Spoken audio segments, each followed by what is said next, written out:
মালয়েশিয়াতে আসার আগে এবং মালয়েশিয়াতে আসার পরে কিছু গুরুত্বপূর্ণ ব্যাপার আছে, যে ব্যাপারগুলো আজকের এই ভিডিওতে আপনাদের মাঝে আলোচনা করব এবং বিভিন্ন গুরুত্বপূর্ণ যে ব্যাপারগুলো সেগুলো আপনাদের মাঝে তুলে ধরব।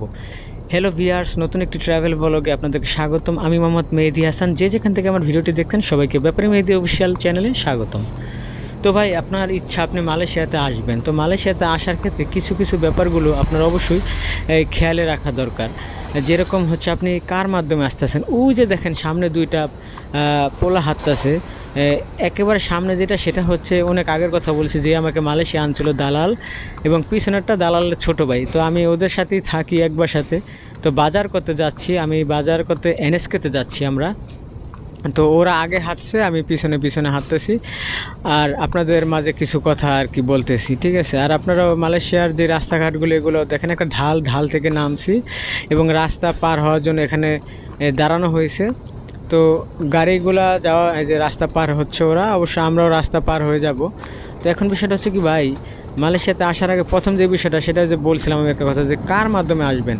এই যে আপনাকে যে লোকটা দেখাইলাম, ও যে সাদা শার্ট পরা, দেখেন ও যে সামনে সাদা শার্ট পরা, ওটা এমন একটা চুতিয়া।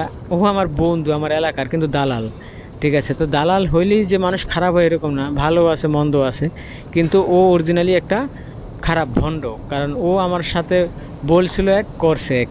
ও আমাকে আপনার সার্ভিস সেক্টর ভিসা দেওয়ার কথা বলে এগ্রিকালচার ভিসা দিছে। তো তখন হয়তো বা এতটা বুঝি নাই, যে ও বলছিল সমস্যা নাই, আমাদের রেস্টুরেন্ট আছে, আয়সা আমাদের রেস্টুরেন্টে কাজ করতে পারবি। আয়সা দেখি ওই রেস্টুরেন্টে চাকরি করে, ঠিক আছে। তো আসলে এরকমই বিষয়টা, বিদেশের ব্যাপার বলে এক হয়ে যায় আরেক। এটা আসলে বিশ্বাস আপন হইলেই যে বিশ্বস্ত হবে এরকম কোনো কথা নেই। বিশ্বস্ত আসলে যে ব্যক্তির মন ভালো, যে ব্যক্তি আসলে সরাসরি, বড় কথা হচ্ছে যার মন পরিষ্কার এবং কি মানুষকে ঠকানোর চিন্তা নেই, তারাই প্রকৃত ভালো মানুষ। ওই যে হাঁটতাছে দেখেন, ওই যে সাদা শার্ট পরা, ঠিক আছে, রাস্তার ওপাশে, ওটাই আমার দালাল। ওর নাম হচ্ছে লিটন। তো এই বাটপাটটার মাধ্যমে আমি মালয়েশিয়াতে আইছিলাম। তো যাই হোক, এই বাটপাটটা আমার সাথে ভিসা সংক্রান্ত বিষয়ে প্রতারণা করছিল। ভাই, জীবনে অনেক প্রতারণার শিকার হয়েছি, ঠিক আছে। এই প্রতারণাগুলোর শিকার হইতে হইতে তো শিখছি, ভুক্তভোগী হয়েছি। এটা কিন্তু এই ভিডিওটা অনেক দিন আগের, ঠিক আছে। আর আমরা এখন বর্তমানে, এটা হচ্ছে কুচাইলামা এলাকা, যারা মালয়েশিয়াতে আছেন তারা চিনবেন। কুচাইলামা এনএসকেতে যাচ্ছি আমরা। থাকি হলো যে ওই যে উপর থেকে নামলাম, আমরা হচ্ছে সালাক সালাতান থাকি, সালাকসা গার্ডেন বলে অনেকে, ঠিক আছে। এটা কিন্তু কুয়ালালামপুরের ভিতরেই পড়ছি, ঠিক আছে, শহরের মধ্যেই। তো যাই হোক, এখন বিষয়টা হচ্ছে কি ভাই, এই বিষয়টা অবশ্যই খেয়াল রাখবেন, আপনি কার মাধ্যমে আসতেছেন। হোক আপনার বাড়ির পাশের, হোক আপনার এলাকার হইলে যে সলিড হবে এরকম কোনো ব্যাপার না, দূরের হইলে যে খারাপ হবে এরকম ব্যাপার না। যে ভালো সে ভালোই, ঠিক আছে। এটা হচ্ছে মূল বিষয়। আর ও যে দেখেন একটা পরিত্যক্ত বিল্ডিং, মালয়েশিয়াতে এরকম বহুত আছে, ব্যাংকের টাকা দিতে পারে না, লোন পরিশোধ না করার কারণে এরকম বিল্ডিংগুলা পরে সরকার সিল করে দেয় আর কি, ঠিক আছে।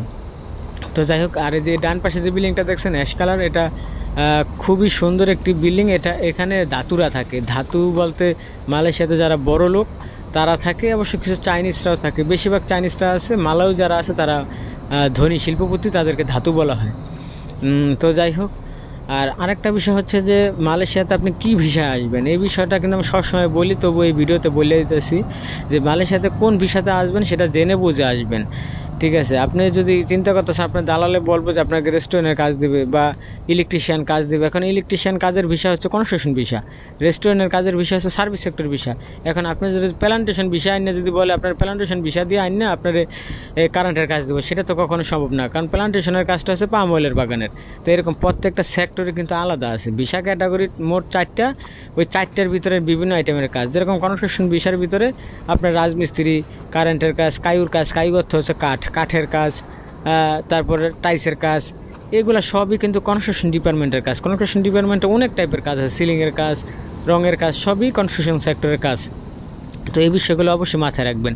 আর এই যে বাজারের কথা বললাম, যে বাজার করতে যাইতেছি, এই বিষয়টা হচ্ছে কি ভাই, যে আপনি মালয়েশিয়া আসার পরে মানে একা খাওয়ার চেষ্টা করবেন। ওই যে 5 জনে 7 জনে দলাদলি করে খাইবেন, ঠিক আছে। আর এই যে পোলাটা, এই যে হাঁটতাছে, এটা একটা চোর, এটা দালালের ছোটো ভাই, এটা রুমের ভিতরে অনেক চুরি চেষ্টামি করে, ঠিক আছে।